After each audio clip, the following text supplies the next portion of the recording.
ఈ సమయం ఖాళీగా ఏం పోదు. ఆ ఖాళీ సమయం అని నువ్వు అనుకుంటున్న దానికి కూడా దేవుడు ఏదో ఒక రూట్ వేసి నీవు పని చేయటానికి, తర్వాత ఫలించడానికి నీకు ద్వారాలు తెరచి ఉంచుతున్నాడు, సిద్ధం చేస్తున్నాడు.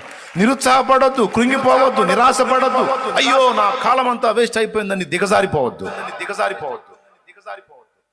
నేను ఏమీ చేయలేకపోతున్నాను, ఎందుకు కొరగాకుండా అయిపోయాను, అయ్యో నా సమయం, అయ్యో అయ్యో.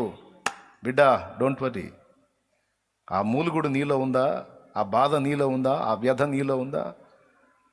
ఆ భారాన్ని దేవుడు చూస్తున్నాడు, చిరునవ్వు నవ్వుకుంటున్నాడు, చిద్విలాసంగా నవ్వుకుంటున్నాడు నీ వైపు చూసి. రైట్, ఆ భారం అలానే ఉండని, నీకు సమయం ఉంది, నేను తీసుకొస్తాను, తప్పకుండా నేను లైన్లో తీసుకెళ్తాను. మరి అందుకే కదా నిన్ను రక్తమల్లా పెట్టి నేను కొనుక్కుంది, అంత శ్రమపడి నిన్ను కన్నది అందుకోసమే కదా, నా నిమిత్తమే కదా. తప్పకుండా నేను లైన్లో తీసుకుంటాను, తప్పకుండా నిన్ను వాడుకుంటాను, నిశ్చయముగా నిన్ను ఆశీర్వదిస్తాను.